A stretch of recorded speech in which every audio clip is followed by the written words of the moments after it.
Hey there, folks. This is Screen Watching. We're back. It's me, Dan Barrett, and regular co host, regular both in that he's often here and also eats lots of bran with his cereal. It's Simon Foster. I do eat a lot of brown. It's good to be back, Dan Barrett. I've missed you. You've done a great job. Big shout out to Mel Campbell, who filled in a couple of weeks ago for me. She is terrific. And it's good to be back after my 2 and a bit weeks in Japan and Korea. Arigato. So, had a great time. Have you been well? That's what's most important. Clearly you haven't listened to the podcast. I've been No. horrendously unwell, but anyway, I'm back in the Yeah, that saddle second now. one. Yeah, that second one was kind of coffee and spluttery, but you did a good job getting through it. So good job, mate. You've Yeah, held the fort. You've kept things afloat, and that's what I appreciate. yeah, indeed. So anyway, Simon Foster, we're going to dive right into a whole bunch of things. It's a pretty big week this week, but I wanted to start before we get to our theme song and actually kickstart the podcast. There's Yeah. three big bits of news. So Yes. let's go, hit me with the first thing. What have we got here? What's going on? Well, we're very excited here in Sydney because the IMAX theatre has returned. The IMAX format has relaunched here in Sydney with the opening of the Mega Theatre in Darling Harbour. They opened a couple of days. They opened midweek, I think, a Wednesday, with some retro screenings. They had Avatar, they had Top Gun, they had I know they've got the creator in there as well as for some late night stuff. But things are going to really rev up this week with the Taylor Swift Eras Tour film hitting the IMAX screen as well as screens everywhere. So it's a huge week for Sydney goers who love their biggest of big screens. I think technically it's a little bit less than Melbourne, but still in sort of the top 10% of really big IMAX screens around the world. So it's a big screen. Oh, so it's much smaller than it was then because the Sydney screen previously was bigger than the Melbourne screen. Yes, I think it's something like 30 square meters smaller than it originally was. Plus, the original IMAX theater was that really tiered, like really tight, terrifying sort of seat structure, which was almost straight up and down. This one is a more sort of VMAX style, traditional style cinema It's seating, so lost it's a bit me. flatter. I love that thing where you just press right up against the screen. I thought that was fantastic. I used I to love also, that as well, but it murdered my vertigo. I used to hate sort of taking my seat. I'd be shivering and shaking and gripping people as I walked past them because it was terrifying to walk around. the problem is you're soft. I find it Yeah, interesting the idea that, Sydney suddenly gripped with enthusiasm for this, considering that in the ye olde days of it around in the last couple of years, that IMAX theater, I would find nobody there. yeah. Nobody. Those last couple of years when there wasn't. I mean, it had some big movies. They put all the Batmans through there, and they had the Yeah. Avatar, so they had some huge movies back in the day. But yeah, in those last couple of years when it was just repeating all those whale documentaries and the penguins of Patagonia sort of stuff, then it was a pretty quiet it was a pretty quiet I know, sight. but even so, Simon, they'd have like the big release movie of the week. So, I remember seeing like the Star Wars Force Awakens in there and all that kind of Oh, thing. And sure. those films would get out like the big audiences for those first couple of days. But just like standard big release movies, things like Interstellar, I remember going in there on like a Yes. opening sort of 1 or 2 or 3 days. And like that thing was just a ghost town. Mm. Yeah, I'm Yeah. keen to see if it plays. I mean, it didn't have a big. Maybe I just missed the invite. It's hard to believe I wouldn't be invited to a red carpet, but maybe I just missed the invite. But it didn't have a big opening sort of thing where all the C-listers and all the influencers were called to it. So maybe they're sort of soft launching it, but maybe they're gonna like.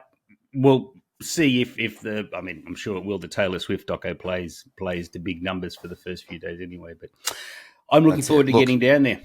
a venue like that, I think, is built for that Taylor Swift concert. Oh, And for sure. it got me thinking one of the functions of that new dome that they've built in Las Vegas is that it plays movies. So at the moment, if you're not seeing U2 playing there, there's a Darren Aronofsky film that's been made explicitly for the dome.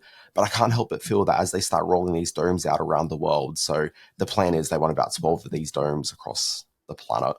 I'm sure that one of those domes would probably end up landing in Sydney somewhere, Sydney or Melbourne. Mm, That's usually how it dome goes. roll. And like something like a Taylor Swift event, era event screening type thing, that would be absolutely, sold out for months. It's huge. It would be huge. Yeah, I've got my Tay tickets. I've got my tickets for 2:15 tomorrow. I booked them. I'm actually paying for a movie ticket, which is not like me at all. And I did all that before I realized it ran for 2 hours and 48 minutes. So, kids, settle in. Don't have that big coat because you rust out and you might miss Shake It Off. But Look, and if you do rush out, make sure you shake it off. I'm going to put the opposite advisor in there and say, kids, just know that it's not the full concert, which goes for 3 hours 15. Instead, it's a cut down version. But anyway, Simon. Grand spoiler. I'm just, telling people just so they're not disappointed when they don't get the entire set list. You're caring for the kids, and that's what's really important. That's what I've always been about. Simon, very quickly, I just wanted to talk about the actors' strike negotiation, which is come to a standstill, means that strike action continues and nothing's going back into production for quite some time. And if they don't get started in finding resolutions this in the next week or two, that's probably it for production for the end of the year. So, not great. But what a mess. Here's what I just wanted to throw my 2 cents in. There's obviously like a number of things that are going backwards and forwards over negotiating. I would say the only thing that I would, if I was the Screen Actors Guild, the only thing that I absolutely would not back down on is the idea of having control over digital twins and stopping AI creation of my concern isn't so much like your lead actor in, Fast and Furious 25. I'm not concerned about that. Where I think the issue is for the Screen Actors Guild, for the industry as a whole, is the actual work of acting, which is not the day players. It's not really a thing. It's a lot of the additional actors. So a lot of background actors, like those are the guys that will be very, very quickly replaced by AI. It just sort of seems to me that, this year, next year, you're probably not seeing that happen, but the technology's there falling into place where eventually you're going to have like 4 or 5 actors hired for a movie and a cast of thousands, and that cast of thousands signed away their rights a couple of years ago.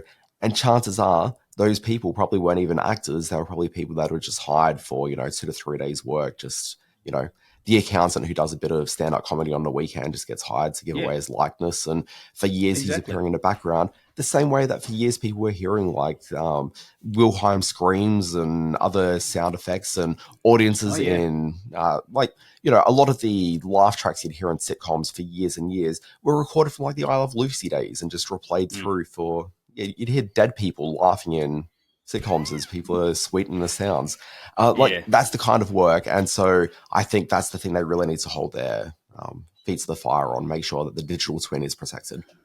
It's really the fact that it's stalled again in the negotiations, and that this is becoming a real sticking point, which just shows how important it is to the acting community and the creative community. And it's if there's no shifting of opinions, you're absolutely right. This strike could go on for ad infinitum. The thing is like a terrifying thing. It's the AI that I think is quite literally what they're going to be holding the actors to. So with the writers, I don't think that was as much of a concern. If anyone's actually used AI, you'll find that the writing isn't really quite right. And there's definitely disconnect between, and look, the technology is going to get better. It's not like I'm naive about that. But there's something about the creativity that goes into creating a script that's really quite different to AI generating it, because it is generative. But the thing is that the majority of acting work is, and I'm, again, not talking about the people that are right there smack bang in front of the camera that you're paying attention to. A lot of it's that background work that is not necessarily as heavily dependent on the performance of the day. Instead, it's really about filling a body and just being a presence. That's the sort of work that I think would be really easily replaced. And so that's where the real concern is here, I think. Scary times. And there's no end date as of the last sort of developments. There's no sort of, they're literally just saying, nope, we're stepping away from the table for a while. You guys take a deep breath and we'll come back later. So there's no dates attached to it as yet. That's right. So we're probably looking at least another 1 or 2 weeks before anyone even considers sitting back at a table. Wow. Okay. All right. Well, let's talk movies and TV shows. Indeed. Well, we probably should go to our opening titles. This is not like TV, only better. Television! Teacher! Mother! Secret lover. What, that's it? That's your movie? Well, I said that I had an idea for a movie.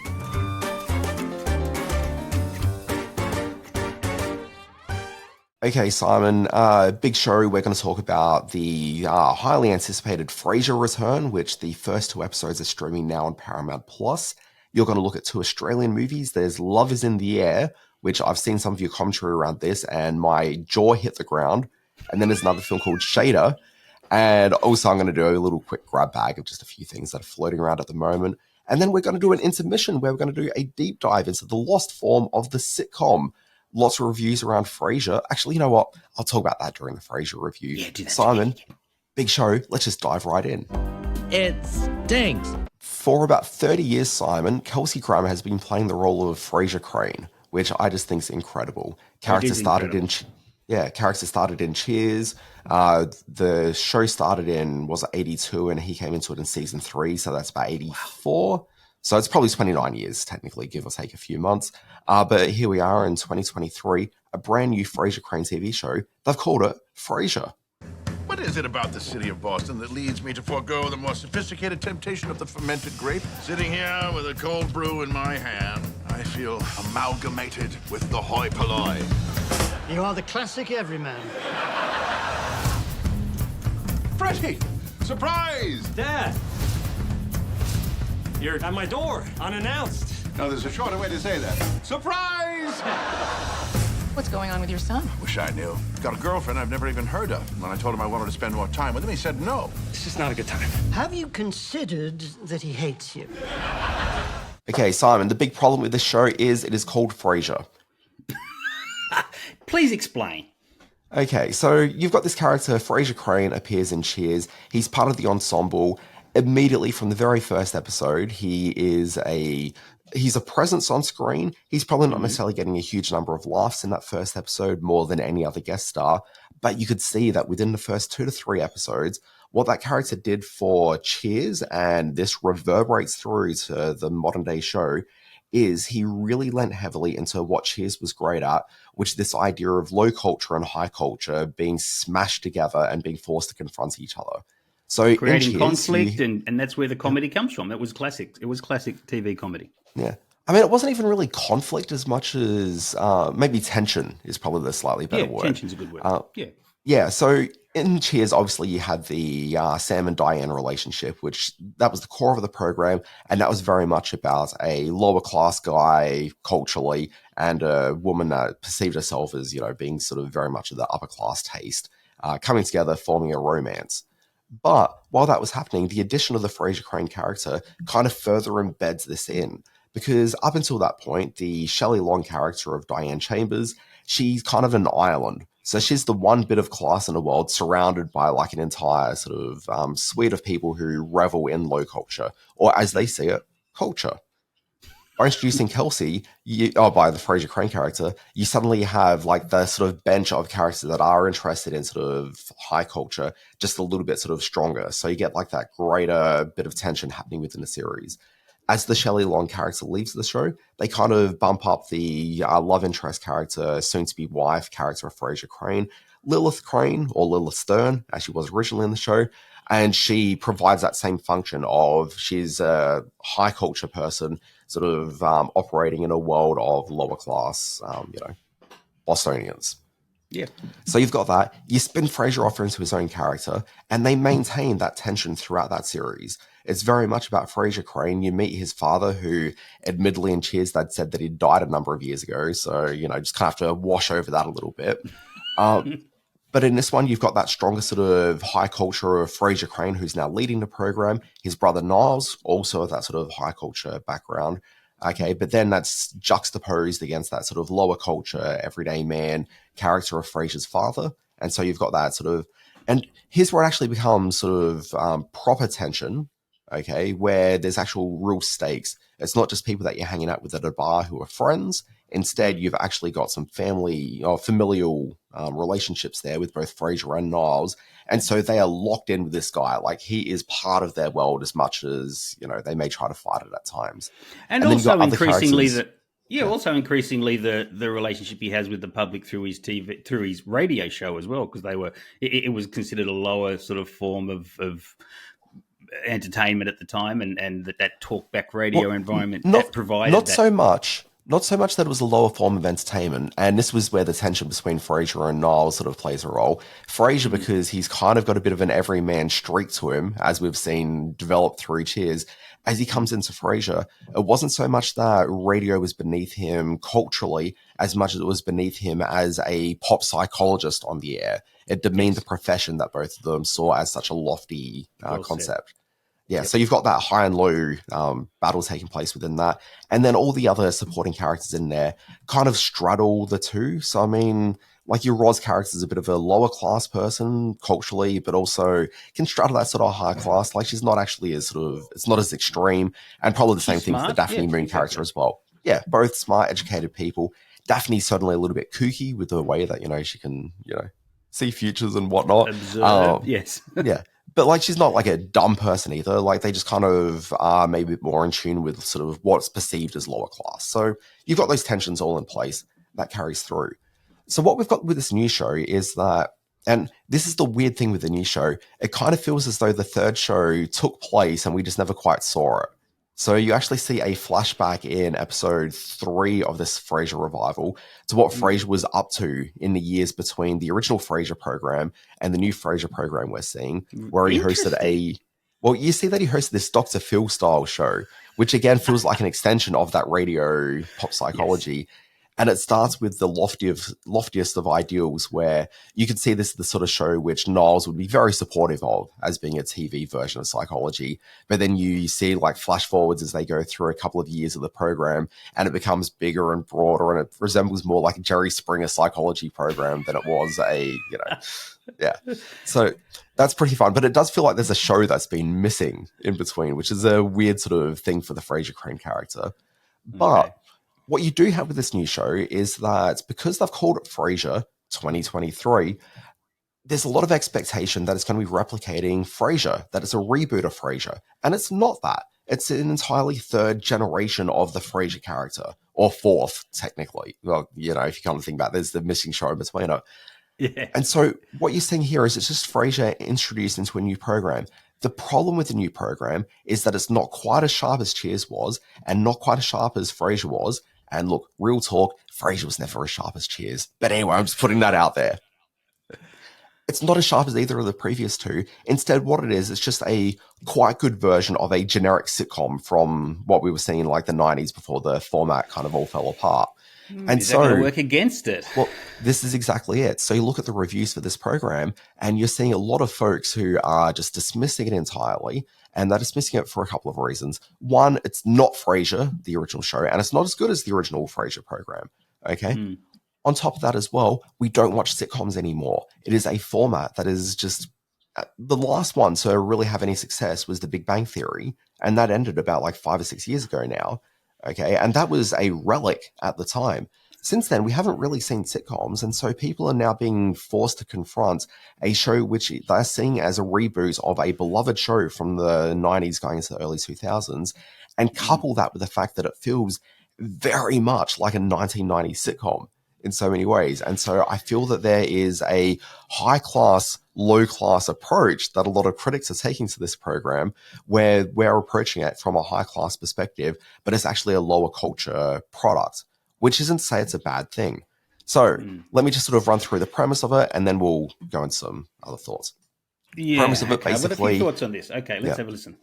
Yeah, so premise of it basically, Frasier, he's decided to move back to Boston, and what we have in his first episode, it's a premise pilot. He wasn't going to come back to live in Boston. He was just stopping by to see his son, and then suddenly gets locked into the world, and so, we've got Frasier deciding to move his life back to Boston.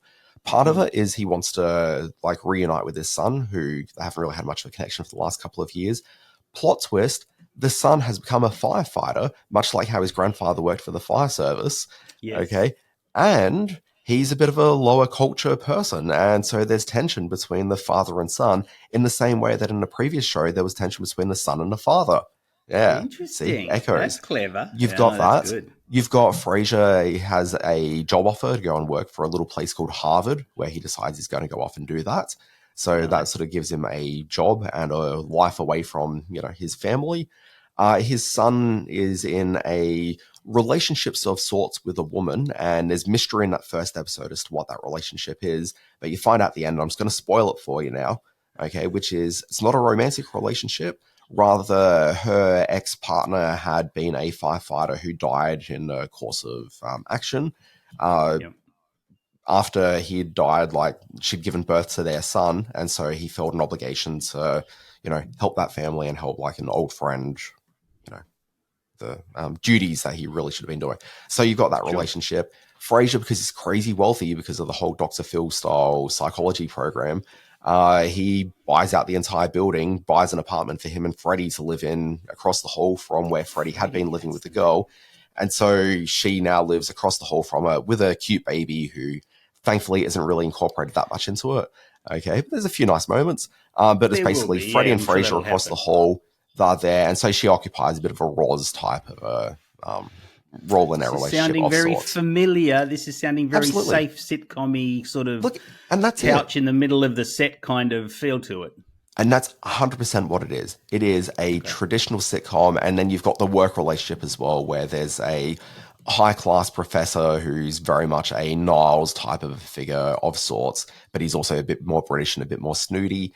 And then you've got like the woman that runs the department who is probably less defined than the others in terms of exactly who she is and where that sort of class stature comes from. But there's one final character, Simon, who is, I think, the absolute master stroke of incorporating his character in here. And it is the son of Niles and Daphne, creating a further generation again down. And the thing is, this son is very much his father's son. Okay, it is Yeah, it's a 19-year-old kid who is going to university for the first time at Harvard. And so you've got like that sort of connection there. And that's why he's there with Frasier. And he's very Niles in so many ways, but he's very much finding his place in the world. So it's basically Niles 15 years younger than when we first met him. So let me just say Cheers was and grew into such a perfectly defined group of characters from the post. Are we going to see that? What I'll say, just from that phrase, here's where this show falls down and against Frasier and Cheers. Cheers, from that very first episode, when you watch it, it completely nails and defines it from the first episode. Okay, there is no. You watch the first episode of Cheers and watch an episode like 3 seasons in. The only difference is that maybe Cliff Clavin's character is introduced a little bit more into it, and Frasier's introduced to the show, but none of the characters are any further defined because they're all really clearly there from the first episode. In all fairness, it was a high watermark to start with. Not a lot of 100% hit the ground running like Cheers did, and I mean even the great Seinfelds and all that sort of stuff, they develop into their best versions of themselves. 100%. Is Frasier destined for? Is Frasier this 2023 destined for that? Holds that sort of potential? I mean, that's the question, and this is kind of what I wanted to get to. I don't know. I don't think it can because I don't think we watch sitcoms in the same way, and TV is different. This is for a streaming service. It's not going to have more than 10 episodes a season. Because don't forget, the way that we used to watch sitcoms was you'd watch the first episode, which would always be a overwrought premise pilot where they set up what the parameters of the show is, and then you'd get to know who the characters are over the next like 5 to 8 episodes. And it's not just you as an audience getting to know who the characters are. The writers are finding what works with the characters and getting their way through. And so it'd usually be by mid-season that the show's really just firing on all guns and it's going. You mentioned Seinfeld. The first season of Seinfeld is just a collection of 4 episodes. They don't like it jumps tone like every episode. It's all over the place. Second season kind of narrows in on that tone a little bit more. And it's only by the end of the second season that it starts to almost resemble the program that we really know it to be. And it's third season onwards. But second season's again, like only, 7 or 8 episodes, I think. It's not that many.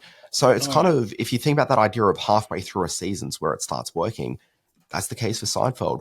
Frasier had the benefit of coming right off the back of Cheers with most of that same writing cast, kind of knowing who the character was. So like they've kind of got like, they hit the ground running on that one in a way that few sitcoms really do. So again, like as you're saying, very few sitcoms, almost no sitcoms have as strong a pilot episode as that Cheers pilot did. Okay. Carry that through to Frasier, which almost matches that Cheers pilot in being as immediately grounded and set from the outset. And then you got the Frasier show and like, just statistically, it can't do it a third time. And they've got the disadvantage of not following the previous sitcom carrying through. There is, 2004 Frasier finished. So like 19 years in between. All right. So to wrap this up, in your opinion, and you've watched a handful of episodes now, on which side of the scale does it waver from interesting creative endeavor with potential to ugly IP regurgitation? Neither. I've seen 5 episodes. It straddles as being a perfectly good, fairly average sitcom. The test for whether or not the show is good is you've watched an episode. In the days between you and possibly watching next episode, do you miss the characters and do you kind of want to go and spend some more time with them? And the answer I found with this show was I absolutely miss the characters. And I've seen 5 episodes now. I'm going to have to wait 3 weeks until there's new episodes of the show for me to be able to see. I'm like going to be hurting. I want to hang out with these guys again. That's good. Well, that's a fairly upbeat take on what could have been ugly IP regurgitation, but it's not. So that's interesting. All right. Yeah. It's Frasier. Where do we watch it? That is on Paramount Plus, where you can also watch the Superior Cheers, and I presume also the original Frasier series. Also Superior, but yeah. All right. Let's head to the big screen. I've got a couple of very different Aussie picks to review. Well, how about you introduce the first one, and then we can play a clip, Simon? I mean, I know you've been away, but yeah. I've forgotten the whole format already. What was your name again? Okay, so Love is in the Air on Netflix is the first one. Play clip. Fullerton Airways, reading you loud and clear. Fullerton Airways, if we were to sell, would wipe the debt off our books. Take care of it. They're sending someone to do an inspection. William. Dana. You must be Mr. Randall's assistant. Chief pilot, actually. Strap in. Sorry, I don't know where to put my hands, so I'm going to touch something. Just put your hands down.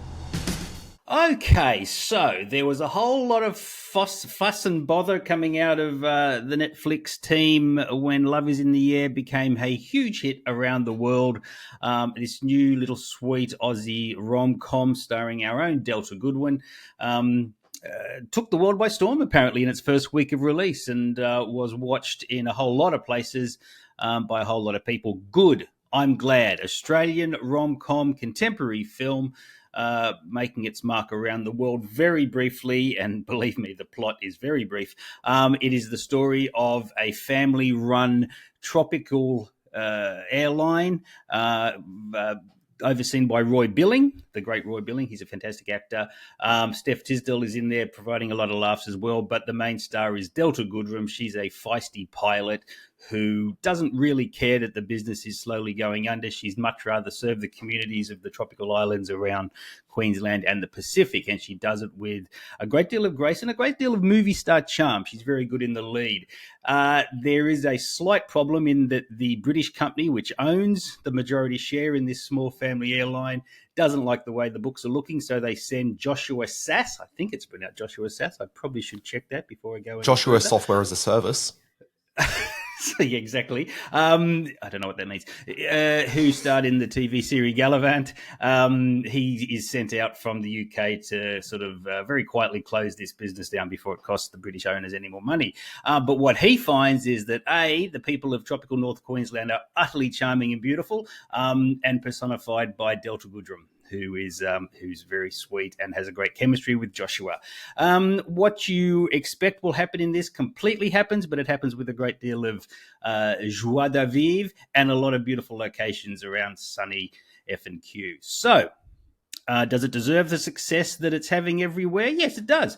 The main thing that I took out of this was that while it's not a particularly creatively ambitious film, it is something that completely understands the genre and the audience to which it's working. And in that regard, it nails the premise. And there's a whole lot of people who say that our funding bodies shouldn't be making, kitchen sink miserableism like the Australian industry is known for, or arty films, which, as fantastic as they are, don't find any sort of mainstream audience. Every now and then, we do need a Love is in the Air to come along, recharge the batteries, introduce or reintroduce, I guess, a star like Delta Goodrem, and what she can do on screen, and just sort of say, hey, we can make a little fun, sweet, colourful movie as well that is finding an audience on its streaming platform, which is exactly where this belongs. Let's not have any too many delusions of grandeur. This isn't a big screen film. It very much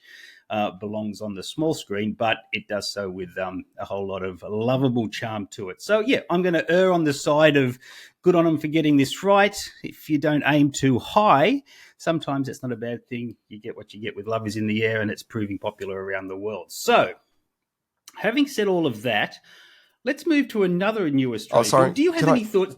I was going to say, do you have any? I should open this up for conversation. You should. Delta Goodrem is the blandest human being on the planet. There is no way I'll be watching this. There's the point. You haven't watched it. I'm not going to say that I am a huge Delta Goodrem fan, or good luck to her because of the success she's had.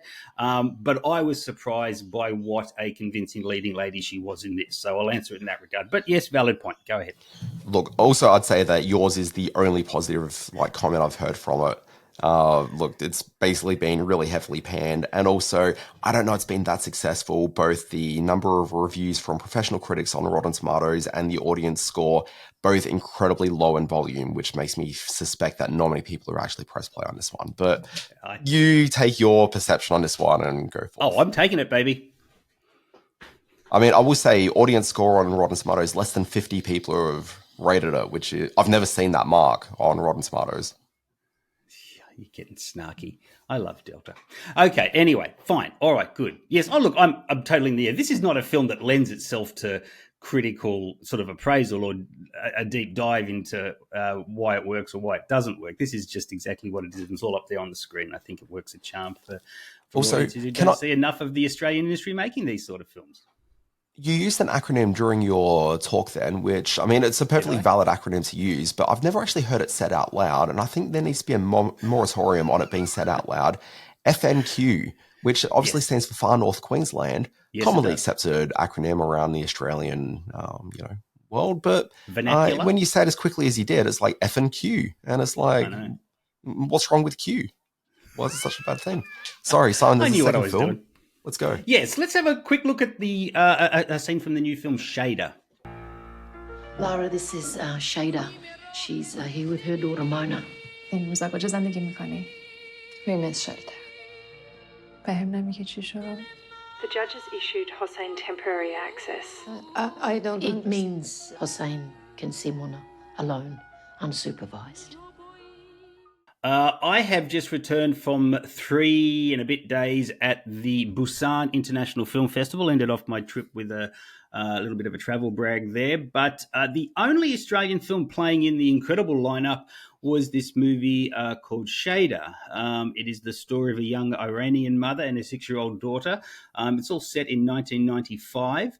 And they find refuge in an Australian women's shelter during 2 weeks of the Iranian New Year, otherwise known as Nowruz, and all the while the shadow of the abusive father figure in their life, her husband, sort of hangs over them, and she is trying to rebuild her life in very small incremental steps while he is still on the scene. A judge grants him access to their young daughter for visitation periods, but each one of those visitation periods brings with it incredible anxiety and tension as to whether he's going to take the daughter and run off. And they have to actually coach the daughter into recognizing airport police officials, so if the father does try to abduct the young girl, she'll know what to do and run to the man in blue to save her.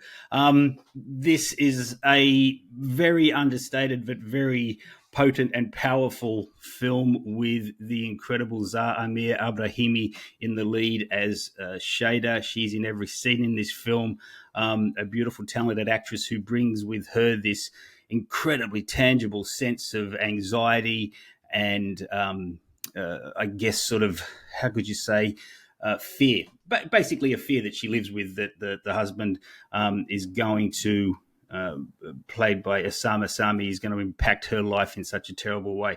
It is a snapshot of a woman who's in decline, who's in struggling with her own mental anguish, but who is determined to sort of win out in the end against this brutal patriarchal force who offers abuse, both physical and mental, at every turn, which sounds depressing and challenging to watch in the extreme, and at times it is, but it's also an incredibly uplifting story of a woman and her young daughter finding community with a bunch of other abused and disturbed women and just coming out on top. So already getting some of the best reviews of the year for an Australian film. I would say that Zahra Amir Abrahimi is a front runner for the Best Australian Actress Award at the next ACTA ceremony, and the cast is strong throughout. Leah Purcell, and I'm just trying to find who plays the young girl. She's just terrific.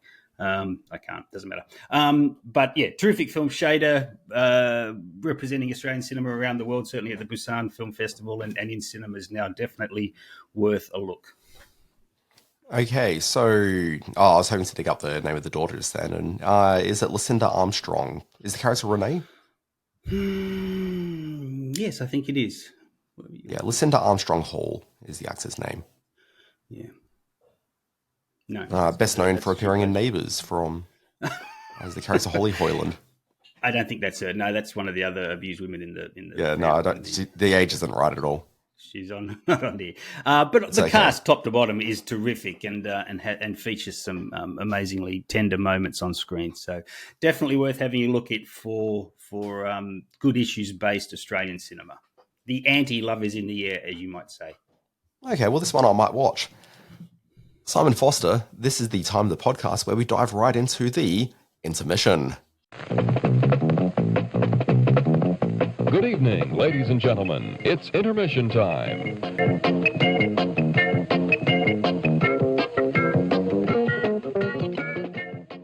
So, Simon, I feel that we've already flirted with the topic here as we discussed Frasier, but look, here's the thing with Frasier. As I said, it's a very generic mid-90s style sitcom.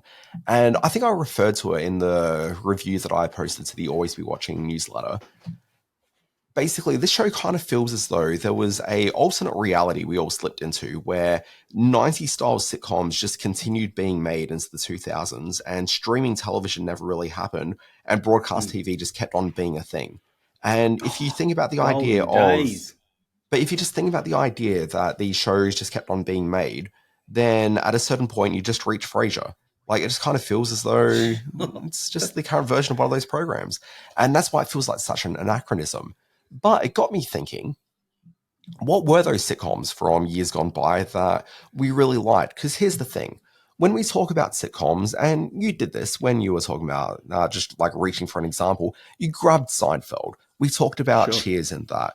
Okay, we talked about Frasier, and if we talk broadly about sitcoms, we'd probably also mention something like, say, Friends, for example, as part of the mix. We might, as we dive into the 80s, start looking at things like maybe sort of Family Ties, or in the 70s, maybe sort of going into like your Happy Days, your Mork and Mindy's, your Mary Tyler Moore Show, Rhoda, Newhart. Like, there's the accepted canon of like great shows. But the thing is that when we're watching TV programs sort of within a culture, we're not necessarily always just watching the best things. We're relating to shows that are just kind of on.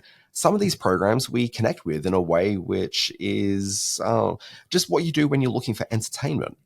Okay, and so I figured there's a whole bunch of these TV programs out there which we just really loved and enjoyed, because here's the secret of the sitcom.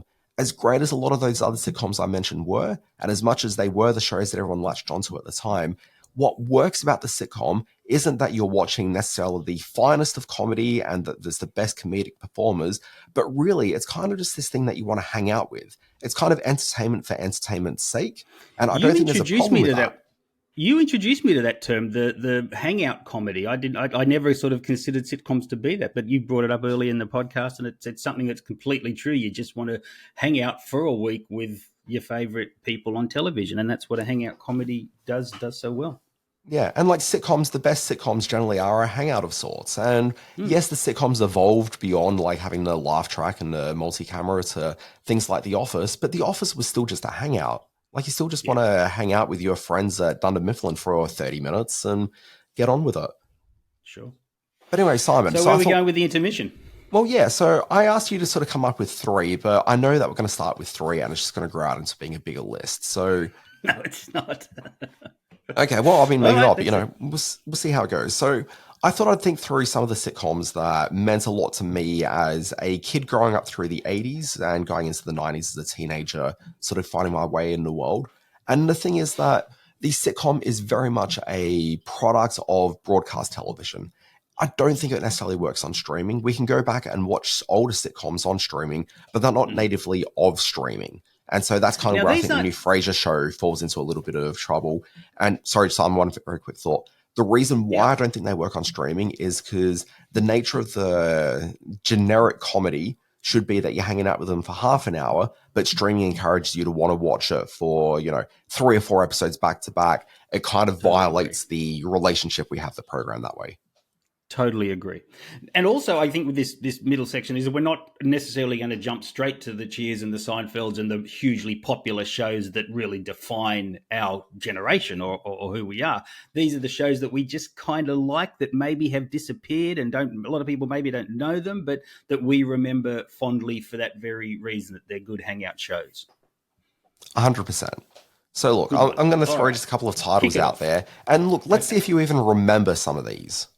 This will be okay. So, here's the thing. So, throughout my life, there were a couple of shows which sort of dominated, and these are some of the obvious ones. So, you got your Seinfeld, your Cheers, your Frasers, whatever, Roseanne, Golden Girls, Family Ties, all the easy ones. Murphy Brown, I watched a lot of as a kid. I've tried watching latter era Murphy Brown. Actually, not even latter era, like mid era Murphy Brown. It wasn't very good.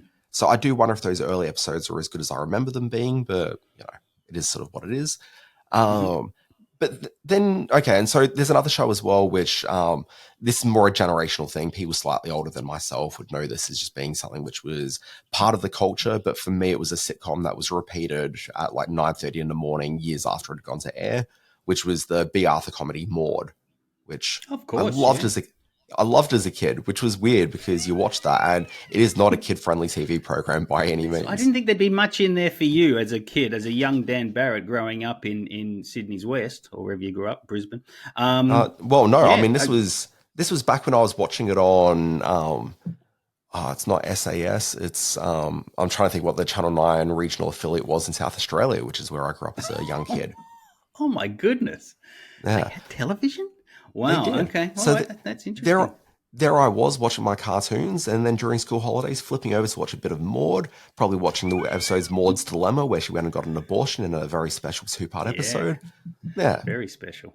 Yeah. Well, look, and you're right. That is a generational thing, because I remember Maude as being a very prime time adult sort of look at, coming out of that late 70s Norman Lear era of sitcoms where some fairly weighty issues were dealt with in a half-hour comedy format. So yeah, it's to think of it as a 9:30 in the morning while Dan's sort of faking an illness to stay at home and watch Maude from school, sort of film, sort of sitcom is unusual.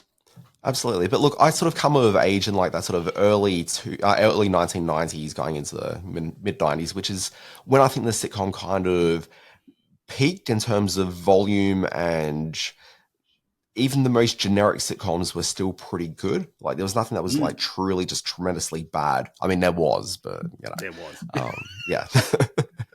Okay, so here's a couple of the titles that I was watching sort of through the 90s, and I'm just going to bells out a whole bunch of them and, throw in any comments as time goes on. Okay, Almost Perfect. This was a sitcom that was set in a writer's room of a 90s cop show. This is from a couple of the writers of Cheers and has this great big band opening theme song, but it's ostensibly a romantic comedy between a TV showrunner who falls in love with a guy who's a cop.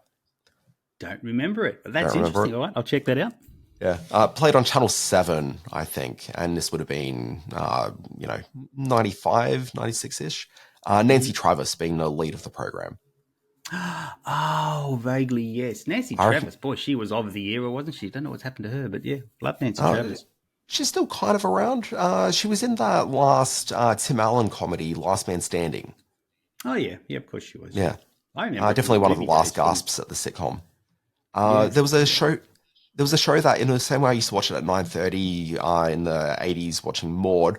In the 90s, there was a show that lasted a couple of years of play on Channel 9 called Hope and Gloria, which was two women running like a morning TV show, kind of like a Today program of sorts. Yeah, that was the girl from Murphy Brown, wasn't it? Didn't she sort of roll into that? Nope, you are thinking of the other one that was very similarly named. It might be a Hope and something else. Okay. Yep. That's a different one, but ostensibly Faith. What was her name? Faith Ford. Faith Ford. Yes. Yeah, I can't remember the name of that one. Carolyn in the City. I think people kind of remember that one. Leah Thompson. The Single Guy, which was very much a post Friends and Seinfeld effort to. It was Jonathan. Was that Jonathan Silverman? Yeah, Jonathan Silverman and Ernest Borgnine. Funny guy. Excuse me, the funniest thing you'll ever see is get onto YouTube and type in Ernest Borgnine, Fox News. Just sit back and enjoy. Lasts about a minute. Hilarious. You will never see anything funnier than that. There's a tip. Okay. Kids. Yep, next one. Yep. What have we got here? Love and War, which was an effort by a Murphy Brown creator, Diane English, to go and do a romantic comedy straight off the success of Murphy Brown. So she left Murphy Brown to go and do this show. It starred, what's her name? Was it Susan Day? I want to say Susan Day. Oh, yes, Susan Day from LA Law. Yeah. Yes. Or from the Partridge Family. Partridge Family, yeah, of course. Yeah. And also, oh gosh, I'm trying to think the name of the guy. Jay Thomas. So Jay Thomas, you'll know by face. He was in a season of Mork and Mindy and was recurring in Cheers for a few seasons. Ended up being fired from Cheers. Oh, really? Oh, okay, yes. I was going to say, got fired from Cheers because he made a radio appearance where he was somewhat derogatory towards the physical appearance of Cheers co-star Rhea Perlman, and then suddenly found himself killed off on the program. Jay. Also quite famous for, and he's the late Jay Thomas. He passed away a few years ago, as I understand it. But he used to come on Letterman's New Year's Eve show or Christmas show and try to throw the angel off the top of the Christmas tree with a football. Yeah, absolutely. Or ham or something. Wasn't it a ham or some sort of baked? Oh, it would be a ham. Top of a Christmas tree with a football, which he used to do annually. So, yes, I remember Jay Thomas very well. So that show, notable because Susan Day left after the first season to be replaced by Annie Potts, and so they continued it for another 2 seasons. But if you ever find an episode of that, the production style on it is really, really interesting in that it's set in a New York diner and like through the late hours of the night. Okay, but late hours of the night. That's not quite true. It's more sort of it's not even quite a diner. It's kind of like just a like a sort of slightly more upmarket than a diner restaurant. So it's the sort of place where you kind of drop in like a diner sort of a thing, but there are people there having like sort of proper meals at the same time. But it's really bustling and there's so many extras in the background all walking around in front of the main group of characters who are sitting at the bar sort of diner type thing. But anyway, it kind of feels like you're in a bustling restaurant as the evening's going on. It's a really unique look and feel to it. Nice. Yeah. Okay.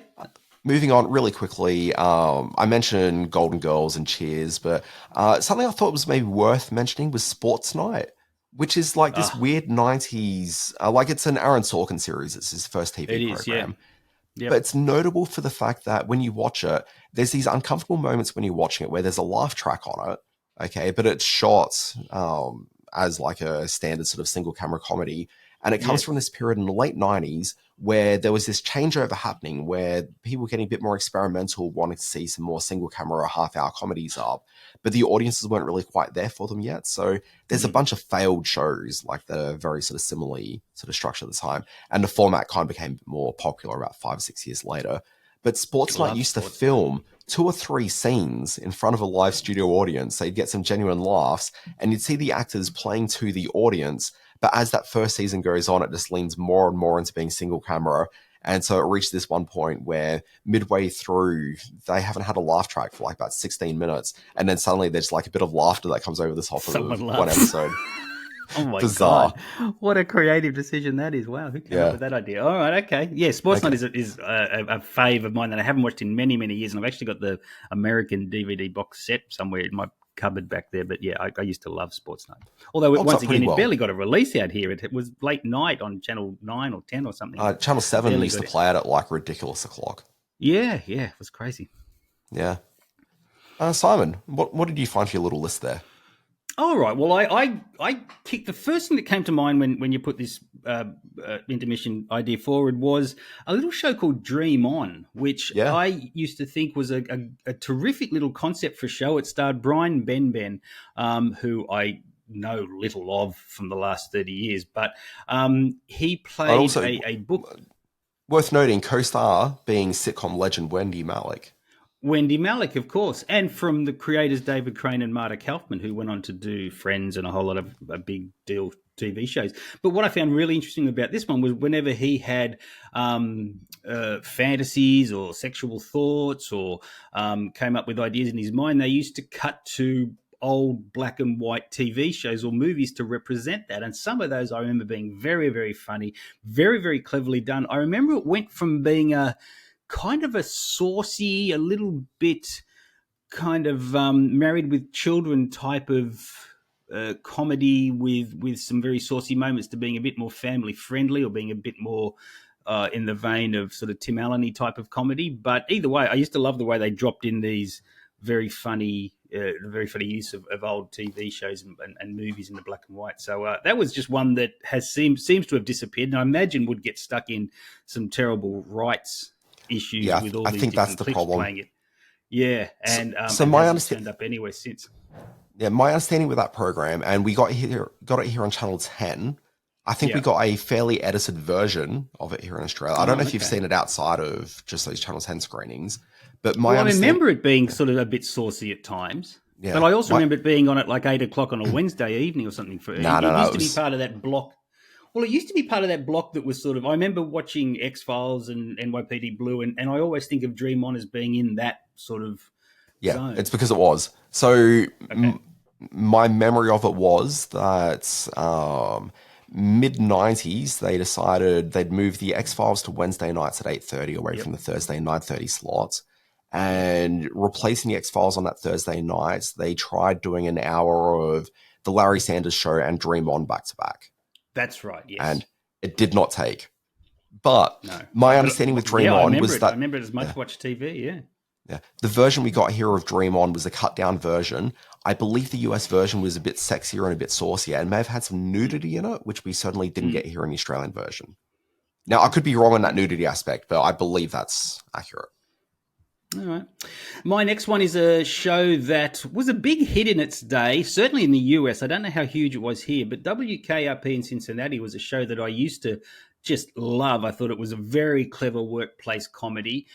Sort of straddled that balance between conventional sitcom-y type laughs and giggles with a smarter sort of workplace vibe and also great character interactions. I thought that was a really clever there was some really clever casting, really clever writing in WKRP in Cincinnati. And you'll know better than I whether it was a big hit here in Australia. I don't think it ever achieved anything great here like it did in the US, but just thought it was a terrifically written piece of sort of ensemble comedy. Yeah, I'm not really sure how it played here in Australia, to be completely honest, but I feel I've seen like one or two episodes of it and it wasn't really particularly that strong, but I think it's just one of these things where it plays really well at the time and then and sitcoms don't age well generally. So it's pretty rare to find a sitcom from back in the day that still holds, which is kind of why it's a miracle that shows like Mary Tyler Moore's Show and Cheers still play as well as they do today. Speaking about not aging well, I'm going to finish this off with and this is going to cause a bit of a stink, but I'm going to finish this off with two British sitcoms that looked at, I know, from the 70s that were primetime shows here in Australia that my family and a lot of families used to sit around and watch. These were big hit shows in their day. Love Thy Neighbour and Mind Your Language. Now, these are two shows which dealt with race issues, which dealt with social issues, class issues in the UK, used language which has long since been considered totally unsuitable, not only for television, but in general society, but also managed to, in hindsight, explore in a fairly frank way the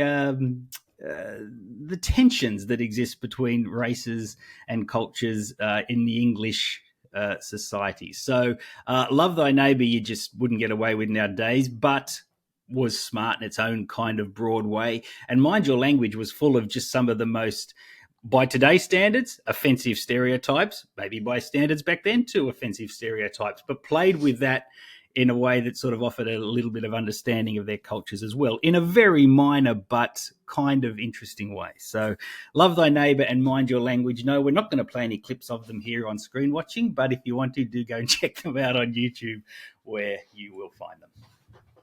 Okay, and also while at YouTube, Ernest Borgnine, Fox News.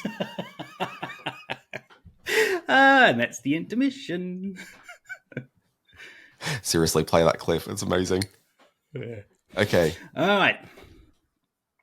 Simon, let's... Okay, we've got to get through this really quickly. Sorry, I just got things upstairs. Okay. Really quickly, Simon, what else have you been watching? My thing, super quickly, Moonlighting is available in the US again. I've been streaming that by My Ways. Gosh, that show holds up so well in a way I hadn't quite expected. It really does, because I haven't watched it since the day, but I'm looking forward to tuning into it over the next couple of days. I can't wait to see it.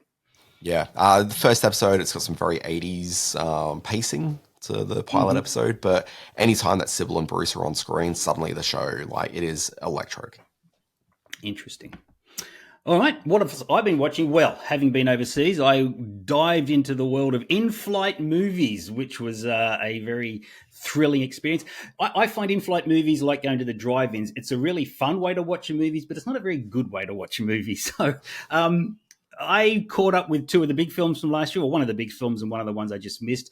Fast X I watched, and boy, does that require as small a screen as possible to really get the full nuance out of the performances. Fast X played, and I also watched No Hard Feelings, the Jennifer Lawrence comedy, both of which were exactly what I thought they'd be. Quite enjoyable. No Hard Feelings went to some sort of darker, more dramatic places than I expected it to, so that was a surprise, but both were exactly otherwise what I expected. This is a movie that you might be aware of, which I wasn't, called Maggie Moores, starring your movie husband, John Hamm. So, which I found to be... Yeah, I'm waiting for this to get a local release, because I've been wanting to talk about this on a podcast for like months now. Oh, okay. Yeah, I quite liked it. It's got sort of that small indie vibe about it, which was popular back in the 90s, and it co-stars Tina Fey, and they have some really nice scenes together. So, I thought it was pretty good. Low key, but pretty good. Yeah, directed by John Slattery, who people know from Mad Men as well. From the Mad Men, yeah. I watched this very bizarre, and I know I got some funny looks from my fellow passengers, called Unicorn Wars, which is a Spanish animated film. I actually tried to get it for my festival a couple of years ago, but it's an animated film that's really sort of a metaphor for the Franco dictatorship and the use of religion as a way to stir the masses and get things going angrily and look for sort of violent social change. But it stars teddy bears and unicorns in the roles of the two warring factions. So, and it's incredibly bloody and quite violent and just horrific. But it all stars teddy bears and unicorns. So that was pretty cool. And I watched a really compelling documentary from Oliver Stone called Nuclear Now, which sort of puts into perspective why nuclear energy is maybe, not even maybe, definitely the best option going forward in terms of mass energy production. So I'm very pro-nuclear now. Send your emails to Dan Barrett at screenwatchingpodcast. Excellent. Okay, Simon, let's kick things off. Where else are we going here? We are heading straight to This Week in History.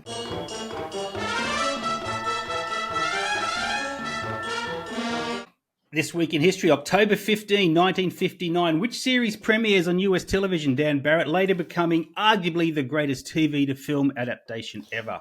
Well, look, we know that Peter Gunn was in 1958, so this could only be The Untouchables. It is The Untouchables. Well done, sir. October 17, 1962. What was particularly special about today's episode of People and Places, a local Manchester variety show on UK television? Sorry, can I just go back to The Untouchables for a quick second? Yes, I'd appreciate that. In one of the rare moments that I do, I logged onto Facebook yesterday and it pushed me up at things talking about, what you did 10 years ago. It was a picture of me going to see The Untouchables at the movies. And I remember it being a really big moment because I drove all the way from Brisbane to Robina to see it, which is not a quick drive. It's like an hour, I think. It's not huge either. I'm not patting myself on the back too much. But I went and saw it thinking, when else would I ever get the chance to see this on a big screen? Because I'd never seen it on a big screen before then. Okay. And, you know, so was it 10 years ago? So that's 23, 30 years between release to... That's not quite right. I don't know. Whatever. And doing maths years. on the podcast. Anyway, I love it. Yep. Never seen it on a big screen. But anyway, somehow in the 10 years since then, I've seen it like about 5 times on a big screen.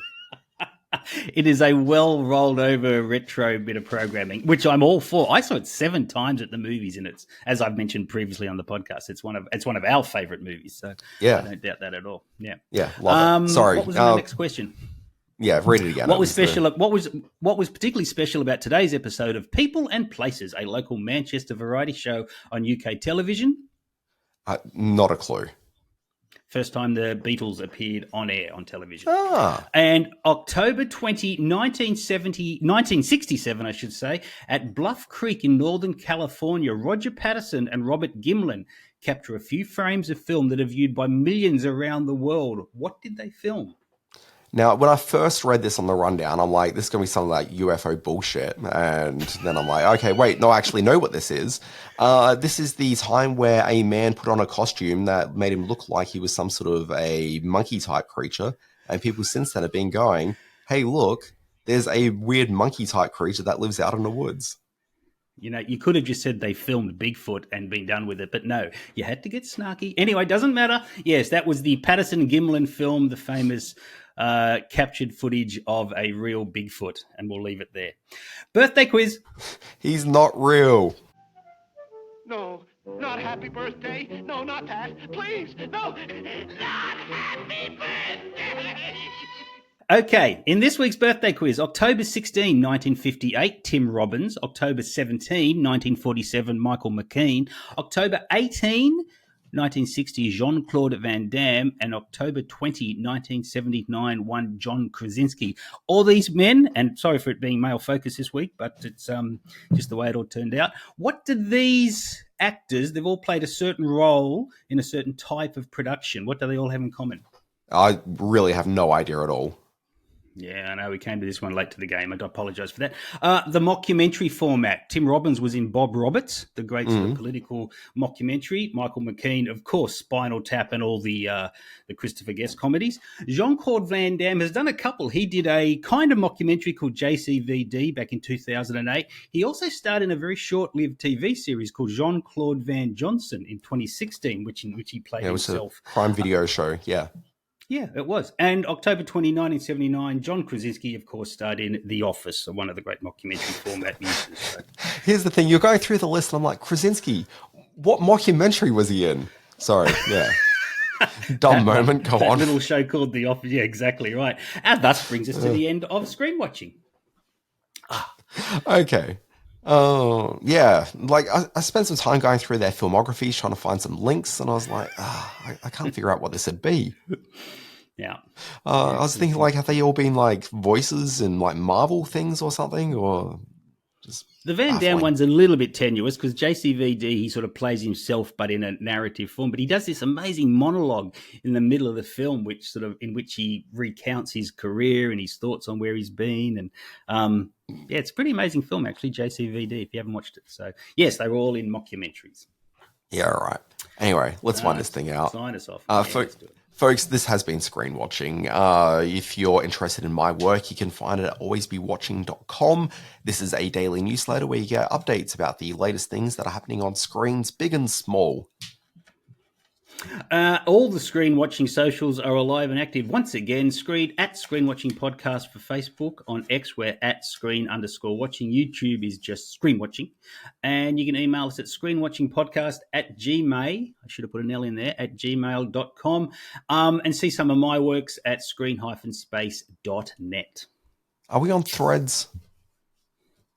I don't think we are on Threads at the moment. Is that worth getting going? Is that going to be a thing? I think it feels like it's becoming a thing this week. All right. Yes. Well, I answered one of your threads during the week. So, is that what it's called? I'm just following what the kids say. So, okay, maybe we will get a Threads thing happening in the weeks ahead. So watch out for that. We'll see how that goes. Yeah. Anyway, folks, this has been Screen Watching. My name, Dan Barrett, joined by Simon Foster, back in the chair and loving every minute of it. Good episode, Dan. Well played. Excellent. We have a whole bunch of really interesting movies and TV shows in the weeks ahead. I know this because I've seen a whole bunch of them and I can't talk about them yet. And having been away for 3 weeks, I've seen none of them, and I still haven't seen The Creator. I still haven't seen The Exorcist Believer, so that's why some of the reviews haven't quite sort of hit the... The Exorcist Believer is getting some savaging on the internet and from critics everywhere. I think it's at like 19% on Rotten Tomatoes, so it's getting butchering. My health was kind of holding up on a Tuesday, and I thought, I'm going to get along and see The Exorcist Believer. And then by the end of that afternoon, I was like, nah, can't do it. Too unwell. Don't want to make other people sick. Opted not to go. And then I started looking at the reviews come through the next morning. And boy, oh boy, did that maintain my health in a way that... Bullet dodged. Yeah. Brutal. All right, mate. We'll talk next week.